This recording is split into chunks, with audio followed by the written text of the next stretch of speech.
बबलू हाथी सुबह सवेरे अकेले वन में टहलने के लिए निकला। वह अपने ही धुन में चला जा रहा था। लगता था उसके दिमाग में कोई उलझन है जिसे वह सुलझाने की कोशिश कर रहा था। सड़क पर आगे बढ़ते ही उसके सामने चीकू खरगोश भागा। बबलू का पैर उसके ऊपर पड़ने ही वाला था कि चीकू जोर से चिल्लाया। उसकी आवाज सुनकर बबलू ने अपना पैर पीछे खींच लिया। कहाँ खोए हो बबलू भाई? कहीं नहीं, बस कुछ ऐसे ही सोच रहा था। किस बारे में?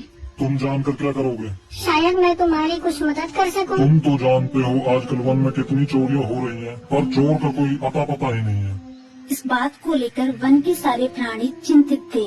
वे वहाँ खुद को सुरक्षित महसूस नहीं कर रहे थे। अरे चीकू भाई, हम मजबूर हैं। हम चोर को पकड़ ही नहीं पा रहे हैं। वह बहुत चालाक है और अपने काम को बड़ी कुशलता से अंजाम दे रहा है। कहीं कोई सबूत ही नहीं छोड़ रहा। हमारे राजा इस बात को लेकर बहुत चिंतित हैं। यही कारण है कि हम सब इस बारे में सोच रहे हैं। अब तुम मेरी इसमें क्या मदद कर सकते हो? मैं कुछ सोचता हूँ, हो सकता है मुझे कोई उपाय सूझ जाए।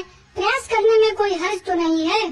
तुम ठीक कहते हो चीकू, लेकिन वन के गुप्तचर भी अभी तक इसका कोई हल नहीं निकाल सके। इतना कहकर वे चुप हो गए। बबलू की बातों ने चीकू को सोचने के लिए मजबूर कर दिया।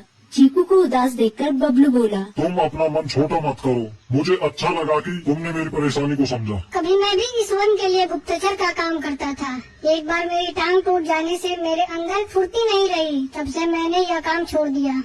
चीकू, तुम चाहो तो यह काम दोबारा कर सकते हो। वन के प्राणी ज्यादातर दिन में भोजन की तलाश करते हैं, वे रात को आराम करते हैं। तुम दिन रात दोनों में ही भोजन की तलाश में निकल सकते हो सकता है रात को तुम्हें कुछ ऐसी बातों का पता चल जाए जो हमारे काम की हो। हाँ बबलू, तुम ठीक कहते हो। मैं आज रात को वन में घूमकर इस बात का पता करने की कोशिश करता हूँ। थोड़ी देर बातें करके चीकू अपने बिल की ओर बढ़ गया और बबलू अपने रास्ते चला गया। चीकू के दिमाग में अभी तक बबलू की कई बातें घूम रही थी। उसे समझ नहीं आ रहा था वह बबलू की मदद कैसे करे। दिन भर वह उसी उधेड़-बुन में लगा रहा।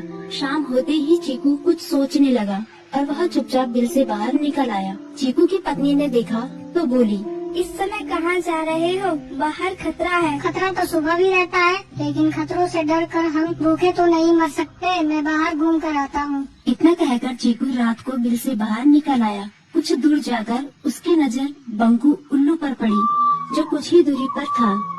वह पेड़ की डाल पर बैठा अपनी गर्दन चारों तरफ घुमा रहा था। वह तेजी से पेड़ की एक डाल से दूसरी डाल पर उड़ रहा था। बंकू की नजर उस पर नहीं पड़ी थी। कुछ सोचकर चीकू पेड़ के पीछे से बाहर निकलकर थोड़ी खुली जगह पर आ गया और वहाँ से बंकू